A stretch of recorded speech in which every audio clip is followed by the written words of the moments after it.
નમસ્કાર મિત્રો ખેડૂત આંદોલનમાં બબાલ કરનાર ગાંધીનગર ટ્રેક્ટર કૂચમાં બબાલ કરનાર પંકજ રાણસરિયા કોણ છે, તેમનો ભૂતકાળ શું છે, તેઓ શું કરી રહ્યા છે અને આ સાથે જ તેમની ચર્ચા શા માટે આજની તારીખે થઈ રહી છે, બબાલ શા માટે તેમણે કરી, તેમનો વિરોધ શું હતો, ચર્ચિત ચહેરામાં વાત કરીશું પંકજ રાણસરિયા વિશે।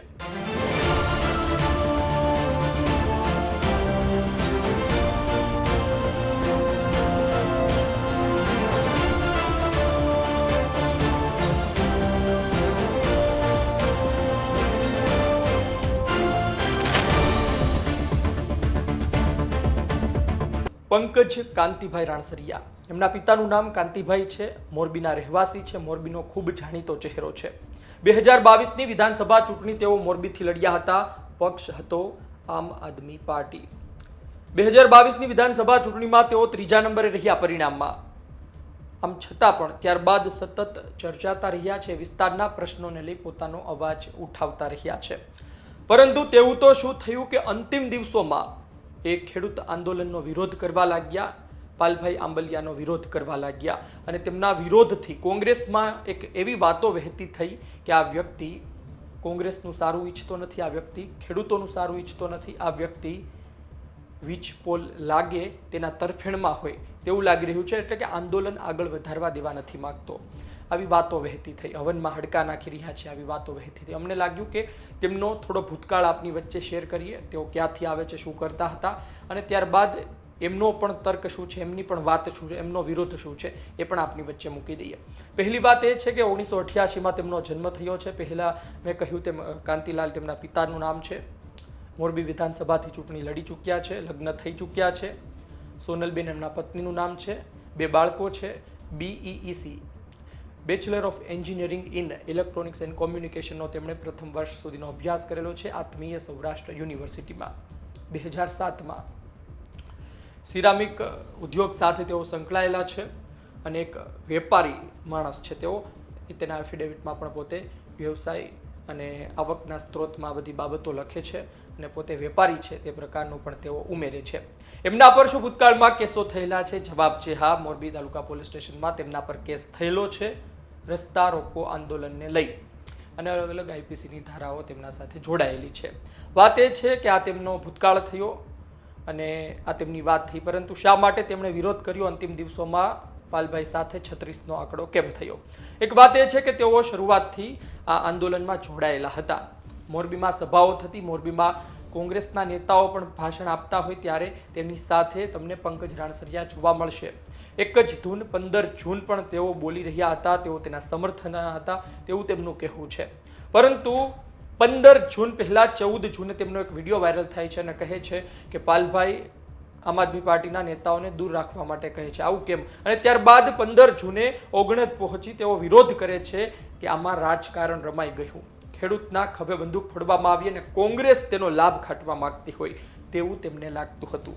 એક વાત એ છે કે મોરબીથી તેઓ ખેડૂતોને લઈને નીકળ્યા હતા, પહેલાં અમદાવાદ પાસે આવે છે ત્યારે પણ તેમનું માનવું છે કે તેઓ ખૂબ વહેલા આવી ચૂક્યા હતા, પરંતુ ખેડૂતો એટલા માટે ન જવા, ટ્રેક્ટરને ખેડૂતોને એટલા માટે ન જવા દીધા કારણ કે કોંગ્રેસના ઘણા નેતાઓ આવ્યા નહોતા, અલગ અલગ કારણ આપવામાં આવ્યા કે લાલજીભાઈ આવે છે એટલા ટ્રેક્ટર લઈને આવે છે। ત્યારબાદ તેઓ ઓગણજ પહોંચ્યા તો ખબર પડે છે કે ત્યાં એક સભા છે, એટલે કે ખેડૂતોને ખબર પડે છે, પણ તેમના વિડીયોમાં તેમનું તો એ કહેવું છે કે એમને માહિતી મળે છે કે આ પ્રકારની કોઈ સભા કોંગ્રેસે રાખી છે, તો તેઓ આગળ વધીને એ જગ્યાએ પહોંચે છે, તો ત્યાં તેમને અલગ અલગ બેનર જોવા મળે છે, તેમાં કોંગ્રેસનો સિમ્બોલ જોવા મળે છે।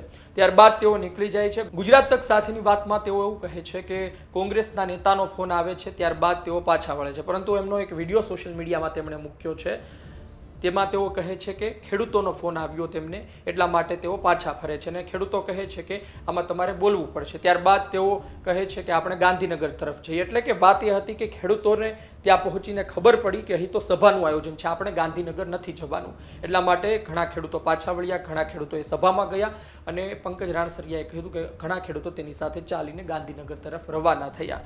પરંતુ આ બધા વચ્ચે એક વાત જે તેઓ પોતે પણ કહે છે અને ઘણા ખેડૂતોએ અમને પણ કહી કે પોલીસે તેમને રોક્યા, પોલીસે તેમને આગળ ન વધવા દીધા। પંકજ રાણસરિયાની વાત એ છે, તર્ક એ છે, વિરોધ એ છે કે તમને ખબર હતી કે ગાંધીનગર નથી જવા દેવામાં આવવાના, તમને ગાંધીનગરની પરવાનગી નથી અથવા તો કેન્સલ થઈ ચૂકી છે, તમે જાહેર કેમ ન કર્યું? બીજી વાત કે આ પ્રકારની સભા છે, આ પ્રકારની ઓગણેજમાં એક સભા રાખવામાં આવી છે, ત્યાં આપણે બેસવાનું છે, તો એ વાત પણ કેમ જાહેર ન કરવામાં આવી? શું તેની પાછળ પણ એક સ્વાર્થ હતો કે આ જાહેર કરી દેશું તો તેઓ જતા રહેશે, અથવા તો એક ખેડૂતો પ્રત્યેનો પ્રેમ હતો કે પછી ખેડૂત એકતા તૂટી જશે? અને ખેડૂત એકતા તૂટી રહી હોય તો પછી સભાનું આયોજન શા માટે? આ બધી વાતો પણ કરવામાં આવી રહી છે. પંકજ રાણસરિયા પોતે નીકળી ચૂક્યા હતા. મેં તમને કહ્યું તેમ ગુજરાત તક સાથેની વાતમાં કહે છે કે કોંગ્રેસના નેતાઓના કહેવાથી આવ્યા અને પોતાના વિડીયોમાં કહે છે ખેડૂતોના, પરંતુ આવે છે ત્યારબાદ ફરી એક વખત ત્યાં તેમની સાથે બબાલ થાય છે, રકઝક થાય છે, અને ત્યાંથી તેને કોંગ્રેસના આગેવાનો કાર્યકર્તાઓ કાઢી મૂકે છે કે તમે અહીં બબાલ ન કરો, અમારી સભા ચાલી રહી છે. અને તે ત્યાં સુધીના સવાલ ઉઠાવે છે કે સભા 5 વાગ્યા સુધીની હતી, પરવાનગી 5 વાગ્યા સુધીની હતી, તો હજુ સુધી સભા કેમ ચાલી રહી છે? તેમણે કહ્યું કે લોકોને ભેગા થવા પર ગાંધીનગરમાં કલમ લાગી ચૂકી છે 144ની, આમ છતાં પણ આ વાત કેમ જાહેર કરવામાં ના આવી? શું તેમને ખબર નહોતી? આ બધી વાતો તેમણે પોતાના વિડીયોમાં કહી અને તેમનો ભૂતકાળ આ છે. આપનું શું માનવું છે કોમેન્ટ બોક્સમાં લખજો પંકજ રાણસરિયા વિશે. પંકજ રાણસરિયા સાચા છે કે ખોટા છે? તેમની વાતમાં કેટલો દમ છે? શું ખરા અર્થમાં પોલીસ પાછા ખેડૂતોને મોકલી રહી હતી અને ત્યારબાદ આ બધો માહોલ ઊભો થયો અને કોંગ્રેસે જે સભા રાખી હતી તેમાં કિસાન સેલના નેતાઓને સ્થાન આપવામાં આવ્યું હતું? અન્ય નેતાઓ પણ હતા, સામાન્ય વ્યક્તિઓની જેમ, ખેડૂતોની જેમ, પણ કિસાન સેલના નેતાઓને સ્થાન આપવું કોંગ્રેસના સિમ્બોલ સાથે, એમનો પણ સિમ્બોલ નજીકનો હોય તો માની લેવું કે આ કોંગ્રેસની જ સભા છે, એ પણ કેટલું યોગ્ય છે? અને બીજી વાત એ છે કે આ પ્રકારની સભા પણ શું કામ રાખવામાં આવી? ધરણા શું નહોતા કરી શકતા? ત્યાં બેસી નહોતા શકતા? અને કોંગ્રેસના નેતાઓ હોય, કિસાન સેલના તો કિસાન સેલના, પરંતુ સભા થાય તો શું કોંગ્રેસને ડર નહોતો કે આ પ્રકારની સભા એમની અત્યાર સુધીની જે મહેનત છે તેમાં પાણી ફેરવી શકે છે? કોંગ્રેસના ઘણા નેતાઓ વિવેક બુદ્ધિ વાપરી પહેલેથી જ નહોતા આવ્યા, પરંતુ પછી શું થયું? ઘણા કોંગ્રેસના નેતાઓ આવ્યા, તેઓ આગળ પડતા રહ્યા. બેશક દરેક આંદોલનમાં નેતૃત્વ જોવે અને પોલિટિકલ પાર્ટીના નેતાઓ કરે તો એમાં કશું ખોટું પણ નથી, ન્યાય મળવો જોઈએ. પણ વાત એ છે કે એક મેસેજ ખેડૂતો સુધી કાં તો પહોંચાડવામાં આવ્યો હતો અથવા તો ખેડૂતોએ જાતે મેસેજ લઈ લીધો કે આ કોંગ્રેસની સભા છે. હવે કોંગ્રેસની સભાથી ખેડૂતોને શું પ્રશ્ન હોઈ શકે? આમ તો કોંગ્રેસના નેતાઓએ ખૂબ સભાઓ કરી, ગામડે ગામડે જઈને ન્યાય અપાવવા માટે અડધી રાત્રે તેઓ દોડ્યા, જમતા જમતા તેઓ ગયા. આ બધી વાત વચ્ચે સામાન્ય ખેડૂતોને કદાચ એ પ્રશ્ન ના હોય, પરંતુ તેમની સાથે જોડાયેલા રાજકીય આગેવાનોને અથવા તો ખેડૂત પણ છે અને પોલિટિકલ પાર્ટી સાથે પણ જોડાયેલા છે, તેમને આ બાબત જરૂર ખૂચે અને કદાચ તેમના કહેવાથી, તેમના પ્રયત્નથી સમગ્ર આંદોલન ડહોળાઈ ગયું હોય, પબ્લિક ડહોળાઈ ગઈ હોય તેવું કહેવું પણ આપણે માની શકીએ કે યોગ્ય છે. આપનું શું માનવું છે કોમેન્ટ બોક્સમાં લખજો. આ તમામ શક્યતાઓ પર, પંકજભાઈ રાણસરિયાના ભૂતકાળ પર, મોરબી વિધાનસભાની ચૂંટણી તેઓ ફરી 2027માં લડી શકે છે, તેમના તેવર, તેમનો પ્રચાર, તેમનો અંદાજ જોવા મળી રહ્યો છે. શું મોરબીના લોકો તેમને સ્વીકારશે?